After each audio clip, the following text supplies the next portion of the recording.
Isa na namang pasahero sa NAIA ang nagreklamo matapos 2 beses daw na hindi makasakay sa eroplano dahil kulang daw sa dokumento. Pero ayon sa immigration, may ibinigay na silang listahan ng requirements sa pasahero pero bank record lang ang naipresinta niya. May report si John Consulta.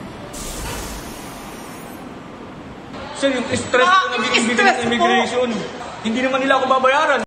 Galit na galit ang lalaking yan matapos hindi makasakay sa flight papuntang Dubai, United Arab Emirates. Nagreklamo siya sa airport police station kasama ang kanyang ina. Masakit daw sa bulsa, lalo't ito na raw ang pangalawang beses na na-offload siya sa kanyang flight. Hindi rin daw ito na-rebook. Ang sakit po sa pati namin. Gastos po namin lahat eh. Gastos ko po lahat, sir.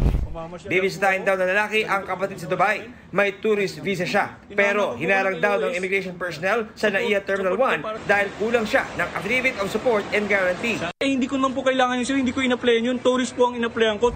Sa Affidavit of Support and Guarantee, nakasaad na sasagutin ng Pilipinong nakatira sa United Arab Emirates ang gastusin ng kaanak niya na bibisita bilang turista sa UAE. Ito, may pera po ako. Hindi daw basihan yan. Di ba? Na pera. Sabi ko, pera ko yan, hindi basihan. Ayan o, may ticket ako pa uwi.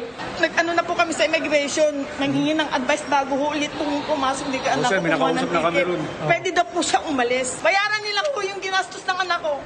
Ayon sa tauhan ng Bureau of Immigration na tumangging humarap sa kamera, may binigay na listahan ng requirements sa lalaki noong unang beses nitong ma-offload.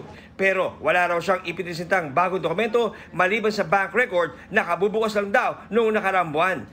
Si Marvin Gray naman na patungong Australia, nagdala na ng diploma at iba pang dokumento para raw hindi ma-offload. Bago ang insidenteng ito, 2 pasahero ang nagreklamo matapos di makasakay sa flight dahil sa haba ng interview ng immigration officer. Ang isa sa kanila, hiningan pa raw ng yearbook. Sabi ni immigration spokesperson Dana Sandoval, tinanggal na sa pwesto ang immigration officer at nire-assign sa back-end office ng BI.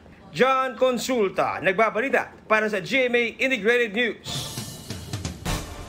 Huwag magpahuli sa mga balitang dapat niyong malaman.